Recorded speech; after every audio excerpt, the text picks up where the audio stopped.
blast of the GPMG in Sanger 5 shattered the night silence. Tracer rounds glowed red as they disappeared over the perimeter and flew towards the enemy.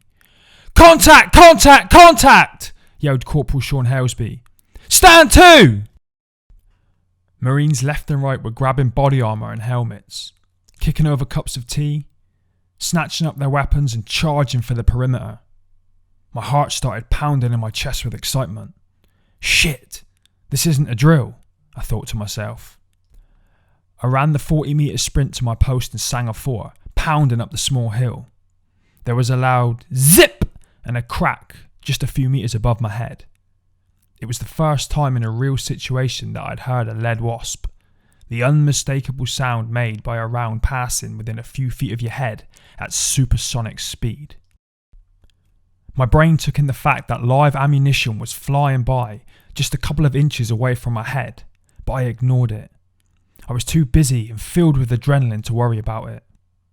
I ran onto the Sanger, threw back the black plastic curtain, and stomped through the doorway. I hadn't seen any Taliban since arriving, and now, not only were they out there in the darkness, but they were fighting back. The sentry in my Sanger was firing one of the GPMGs in short bursts, spewing spent shell cases and link across the floor on top of the HESCO. The Sanger commander was on the battlefield radio to the HQ compound 0, telling them what was going on. A second GPMG lay on top of the HESCO, prepped and ready to fire. Beside it lay a massive belt of ammunition, neatly arranged with several hundred rounds, linked up and ready to go. Tracer was flying downrange from Sangers 4 and 5. I followed it onto the target in the darkness, and as I watched it, it seemed to slow down as it got further away. Some rounds deflected on impact and suddenly flew into the air, and you could see how fast they were moving again. The deflections marked the targets, and I spotted a muzzle flash that was way too close to the fob for my liking. I had no doubt what I had seen. There was definitely enemy firing in my direction. We had night vision goggles, but you didn't need them. I could now see clearly 4 or 5 enemy muzzle flashes out there in the field at various ranges. Without waiting to be told, I grabbed the gun, cocked it, and levelled it at the muzzle flash. I looked through the weapon's sight and mashed the trigger. The ammo belt leapt as the GPMG chewed it up, spitting out a stream of 7.62mm rounds from the barrel, red tracer blazing away into the night. I concentrated on putting down short, sharp, accurate bursts around the flashes in the field. The gun braced tightly into my shoulder, with my left hand over the top of the butt. If you fired long bursts, the recoil forced your aim up and to the right. Too many long bursts and the barrel would become white hot and distort, making the accuracy even worse. We had spare gun barrels in case of overheating, but changing them was time consuming, and a second or two was just enough time for your target to bug out or disappear. We were malleting the enemy positions, putting down hundreds of rounds between us in interlocking arcs of fire from the Sangers, successfully catching the Taliban in a deadly crossfire. They were shooting back at us, and you could see their tracer glowing red as it came in. The outgoing tracer would help the Taliban mark our position, but I had no idea how close they were to hitting us. Enemy rounds hitting the Sanger wouldn't zip or crack, but rather impact the sandbags or HESCO with a loud thunk. Thankfully, I didn't hear anything like that coming near me. My tracer was impacting right where I wanted it, and I knew for certain I was hitting my mark. Fire one 7.62 round at a dustbin full of water, and it doesn't just blow the lid off. The shockwave around the bullet will punch all of the water out of it as well. The weapon's effect at this range would be like putting a man through a meat grinder. Sure enough, the muzzle flash in the field stopped, and I immediately moved straight onto another.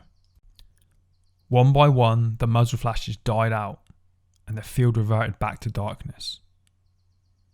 We ceased fire. The silence was deafening. Blood was roaring in my ears, still ringing from the muzzle blast. When I shifted my stance, my boots crunched under spent shells and link underfoot. It felt as if pure, Undiluted adrenaline had replaced the blood in my veins. The rush was insane. I knew I must have hit or killed 2 or 3 men that night. They had no cover, and they were so close it was impossible to miss. I took no pleasure in it, but I felt no guilt either. The fact that they were dead was simply a relief. The attack had been stopped, and we were all safe. They weren't trying to kill us anymore, and they couldn't try it again. I didn't give them a second thought. The fact that they must have been high on opium to attack well-defended sangers with no cover and no heavy weapons made me feel no sympathy for them at all. These guys tied the people they killed to the back of trucks and dragged them through villages like trophies. That's exactly what they wanted to do to us. It felt pretty good to have won the firefight, for the moment at least. What I was most worried about was what was coming next. That can't be all of them, I thought. 5 men can't take on a fob unsupported, and these blokes aren't stupid. The Afghan Taliban loved nothing better than a full frontal assault in combat, but there was usually a method to their madness. They were good tactical fighters. They wouldn't just throw blokes away like that, and I knew they must have been up to something. The lads in the sangers and on the perimeter were on high alert and ready for a continuation or switch of attack. I expected rocket-propelled grenades or mortars to open up on us at any second. I looked nervously around the piles of ammunition in the sanger. Thousands of rounds of GPMG and Mini-Me Link, boxes and boxes of high explosive and smoke grenades, and 2 AT-4 shoulder-launched missiles. We're not going to run out of ammo up here anytime soon, are we? I grinned nervously in the dark. No way, mate, said the other gunner. Thing is though, this sanger was hit by an RPG in the last tour. If that happened now, well, it was a few days early for Guy Fawkes night, but it would make one hell of a fireworks display. We stood too. Night times were usually a little more tense than the day. When you're not the one manoeuvring or planning the attack, you're just sitting there in the dark, waiting to get hit, flinching at every little noise coming out of the landscape, with not even a glimmer of starlight to see by. Seconds dragged. The other GPMG gunner was my mate, Ryan Wordsworth, or Jurgen, as we used to call him. Jurgen was a hoofing soldier, who was actually from Carlisle, but with his mop of dark blonde hair, blue eyes, and distinctive nose, we thought he looked more like a German than a Brit. The nickname stuck. We scanned our arcs with a naked eye as best as we could. Is that all of them, do you reckon, Jurgen? I muttered quietly. It was my first contact and it went perfectly. I didn't want to make any mistakes. Dunno, mate. Little fuckers could be up to anything. I tell you what though, if there are any more, I bet I get them before you do. Cheeky fucking twat, Yergs. He nodded at the spent shells, heaped up on the Hesco next to my fire position, and added, just clear some of that brass away. Make sure your weapon's good, and keep checking your arcs. From then on, I was more concerned with doing better in a contact than Jurgen did, rather than worrying about what the Taliban were up to. Other lads in the sangers and on the perimeter used night vision monocles and Sophie Sight thermal imaging equipment to scan the ground around the fob. In addition, HQ had a camera mounted on a cherry picker behind us, which they called the remover cam. It was equipped with some pretty high-tech optics and the latest night vision kit. They scanned our arcs through our remote control. The Taliban were experts at using the local terrain, crawling up drainage ditches, through tree lines, knocking holes through the walls of buildings, and using every scrap of cover to get close enough to have a crack at the fob before legging it. If the attack was to develop, we had so many eyes on the ground, from Mark 1 eyeball to a battery of the best optics known to man, that one of us must see it coming. Surely. We watched and waited. I hated it. Once it kicked off, you knew what to do, and time just flew by. Waiting around was no fun at all. Come on! If you're going to attack, then attack, I grumbled quietly. All sangers, all sangers, the battlefield radios crackled. We weren't told how they knew, but HQ deemed the attack to be over. The Sanger commander gave his verdict. That lot were testing our strength. They would have tried something else if we hadn't given such a good malleting. Good effort, lads. Well done. I stomped out of the Sanger still buzzing and went to get my head down. I'd be on watch in Sanger 4 again in just a couple of hours' time. I felt okay. I got through my first contact and hadn't made any mistakes. I was confident in myself, the other Marines, and the kit around me. We had just sent a message to the local Taliban that we were more than up for a scrap, and none of our lads even got a scratch. Early the next morning, we saw people coming forward into the fields to drag away 5 dead bodies. The men dragging them off didn't appear to be armed and could have been locals. We just let them crack on. On the way up from Bastion, I had been sitting near the tail ramp of the Chinook with a great view of Helmand Province unfolding beneath me. There were 14 of us bound for Fob Rob. Bargains, mail and supplies piled up along the centre of the aircraft. Our rifles were fully loaded and held loosely between our knees, muzzle down. If you were unfortunate enough to negligently discharge a weapon during the flight, it was better the round exited the aircraft through the floor below than the rotors above. Everyone was fired up and ready to get stuck in. I'd hated Bastion in the end, because there was so much bullshit around. I was walking back to my grot once when a sergeant stopped me. Oi, Lofty, tuck your t-shirt in. The next time I see you, you better have had a shave. Look at the state of you. Where do you think you are? In the middle of a war zone, you fucking cock, is what I wanted to say. Fair enough though. Bastion was well in the rear, and standards were more strictly upheld than they were up the front. But we'd be in combat in a few days, and no one had to shave or dress smart in the fobs where we were heading. When Bastion disappeared beneath me, I was glad to see the back of it. Within minutes we were flying over empty desert. I watched the landscape abruptly transform into dried up valleys and mountains beneath us. Apart from the odd goat track, the land was untouched. We really are heading for the middle of fucking nowhere, I thought to myself. We touched down in a cloud of flying grit and dumped the cargo out of the back before crouching on one knee, backs to the helo, as it wound up to depart. The rotors blasted 11 tons of thrust in our direction, enveloping us in a hail of stones and crap. I didn't care about that. As far as I was concerned, I had just been dumped in the middle of undefended hostile territory with 13 other lads, a load of bags, and a corporal I didn't know. All I wanted to do was get into cover, because every Taliban within 10 miles must have heard us thundering up the Sangin Valley and seen us set down in the middle of their backyard in open ground. I could already imagine some Taliban mortar team grinning with delight nearby as they zeroed in on us with their 82mm mortars. My heart's desire at that point was a deep ditch and the opportunity to lie at the bottom of it.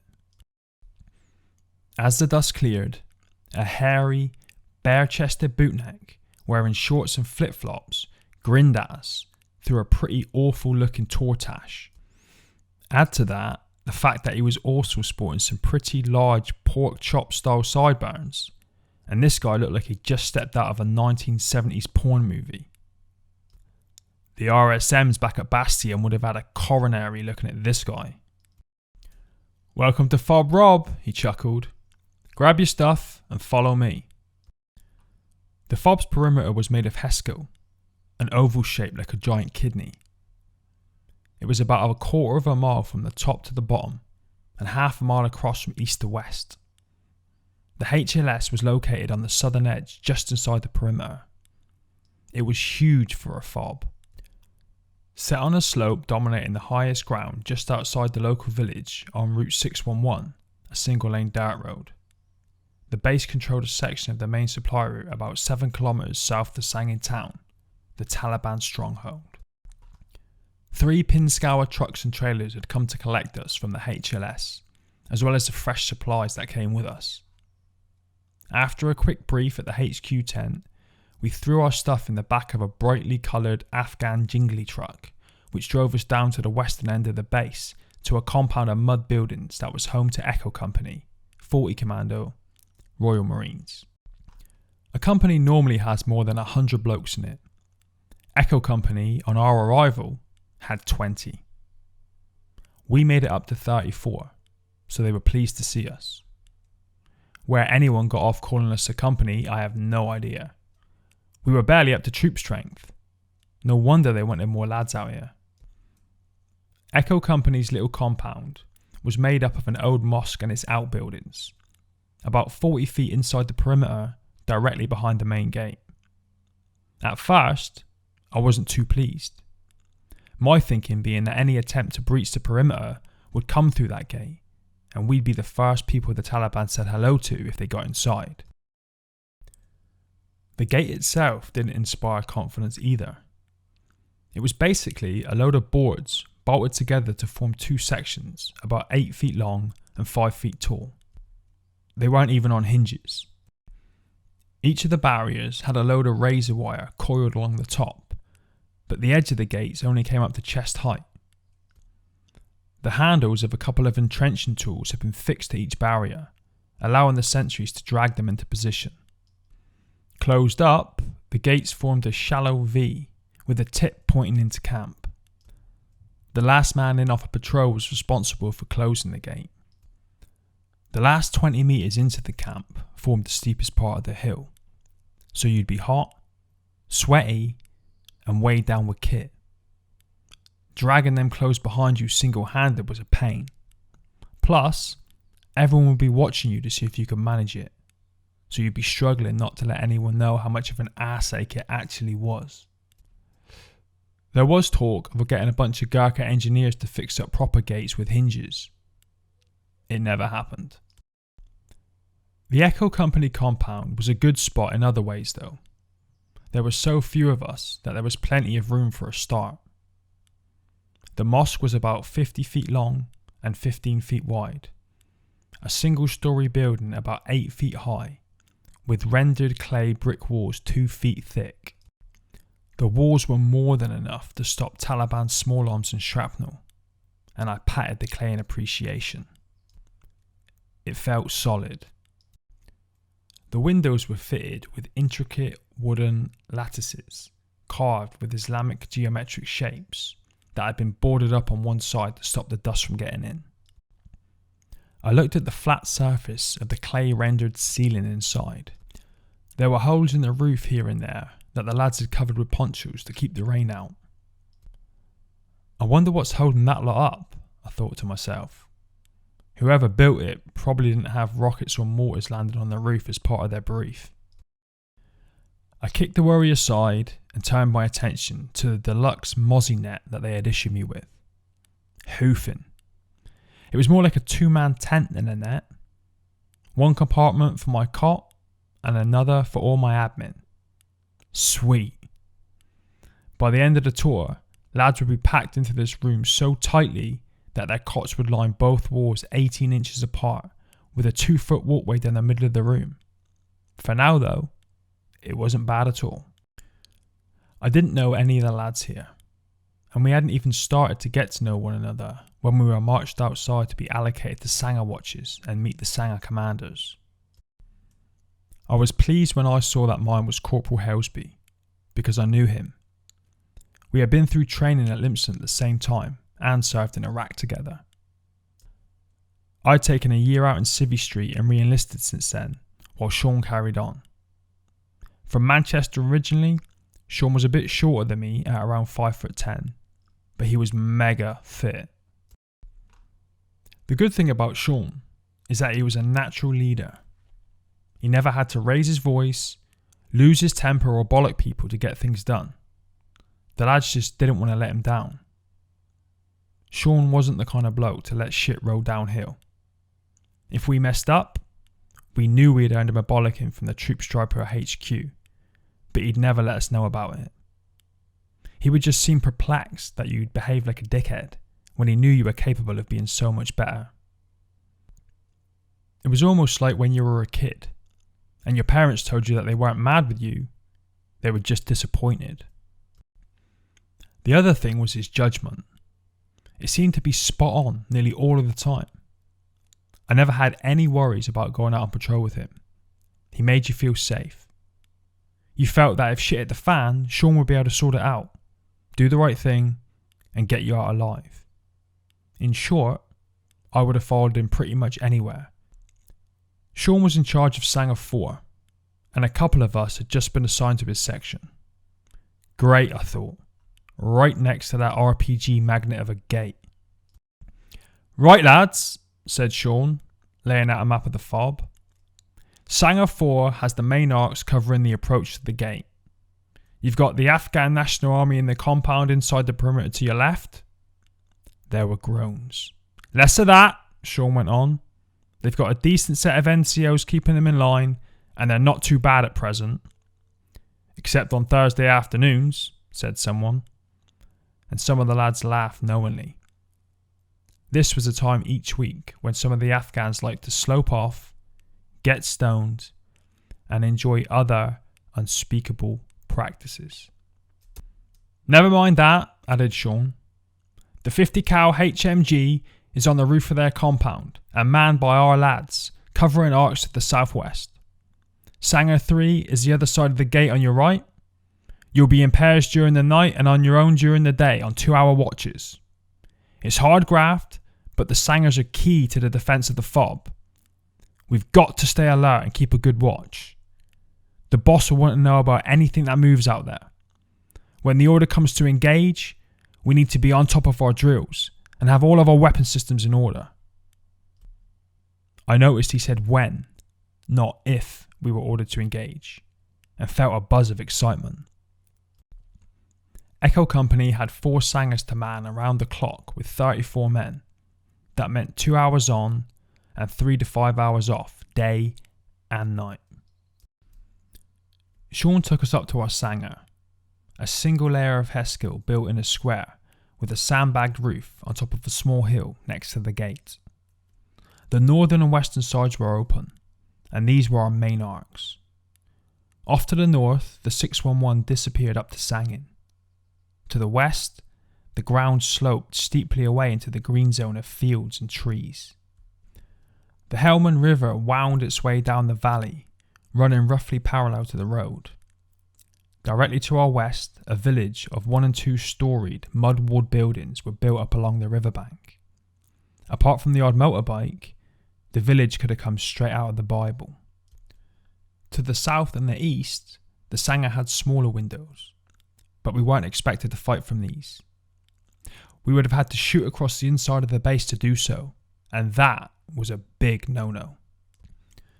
The watchtower arcs had been carefully laid out to cover every inch of ground around the fob, with roughly equal amounts of weaponry and firepower depending on the threat.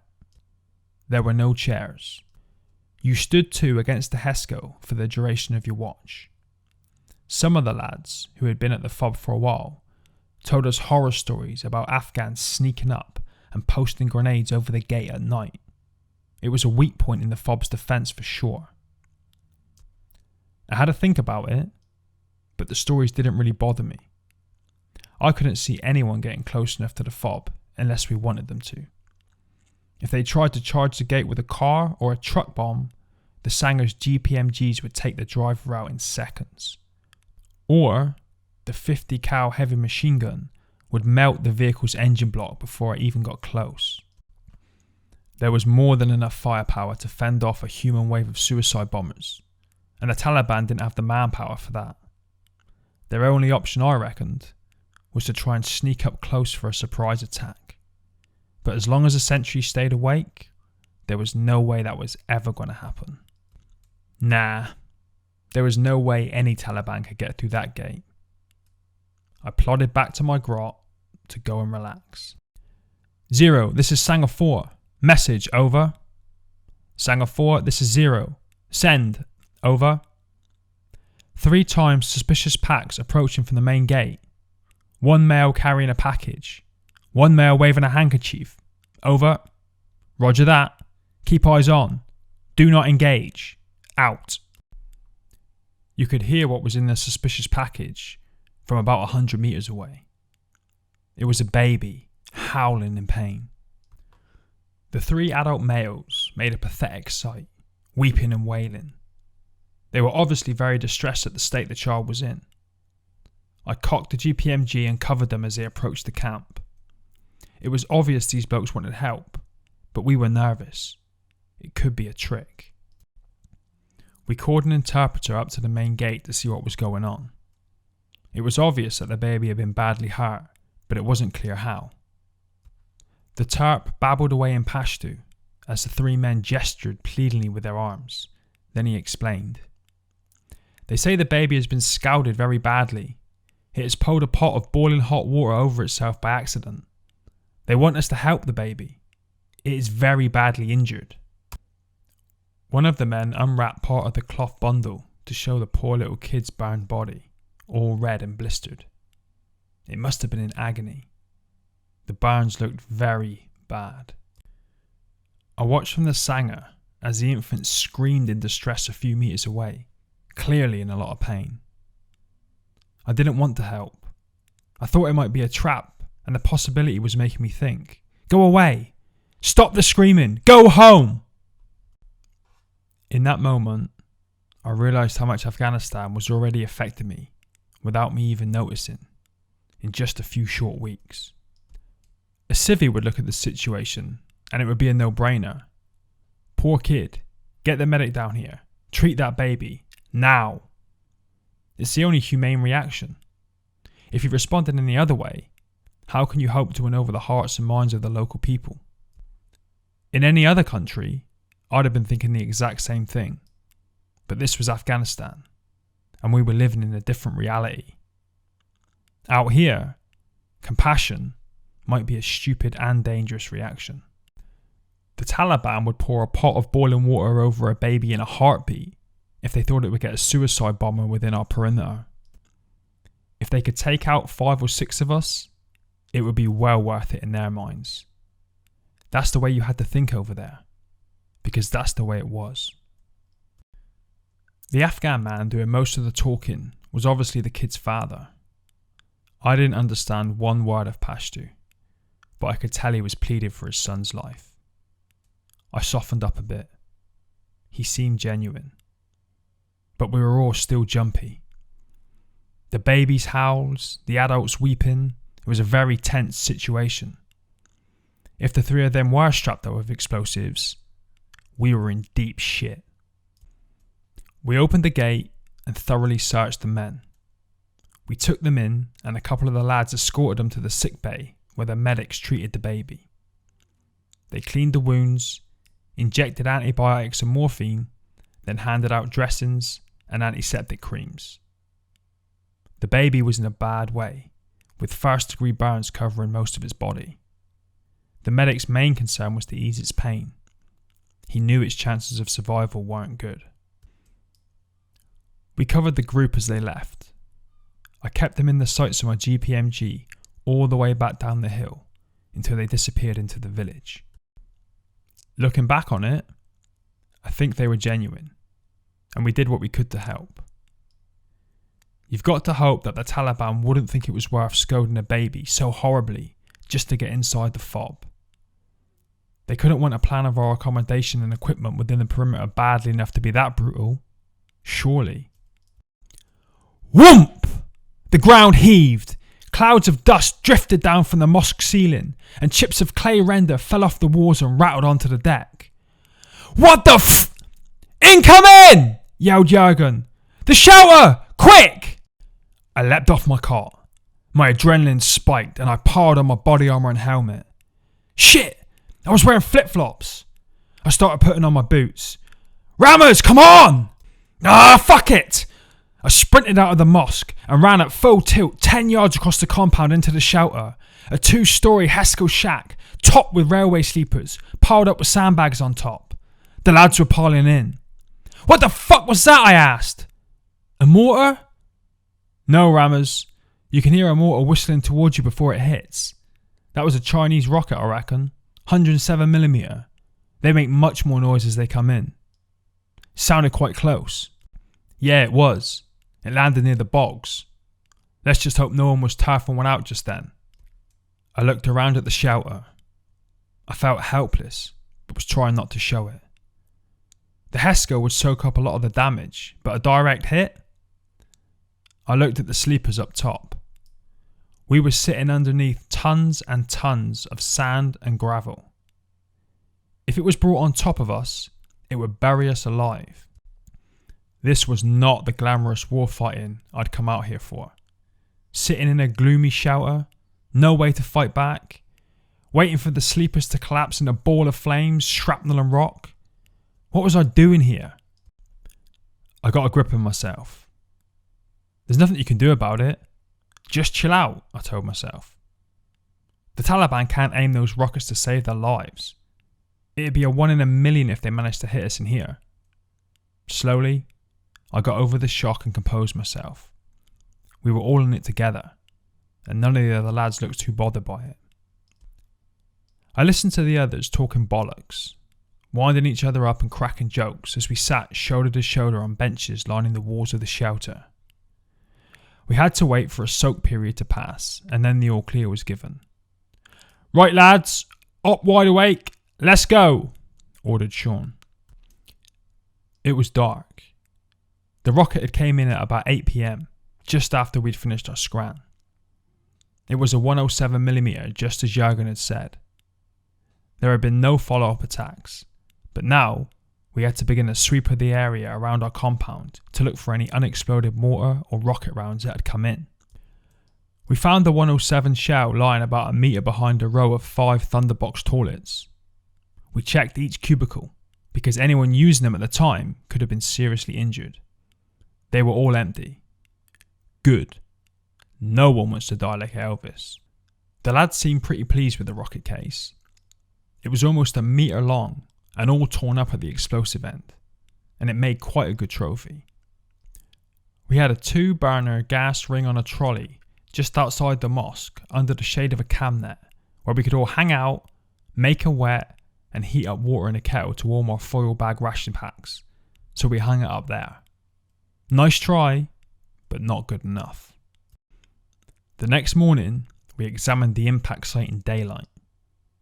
The rocket had ploughed a 5-metre long gouge into the ground that was all blackened at one end where it had exploded, about 20 metres from the spot where my cot lay. It had narrowly missed the 5 wooden toilet cubicles and exploded. Nearby, there was a section of corrugated iron that was held vertically off the ground between 2 posts. The metal sheets drained into a length of guttering that fed into a pipe buried about 3 feet into the ground. This was our urinal, corrugated iron serving as a splashback. It was peppered with shrapnel holes like a sieve. I looked at the impact crater, then back to the urinal. Anyone stood there taking a piss when this came in would have been turned into pink mist. What a way to go.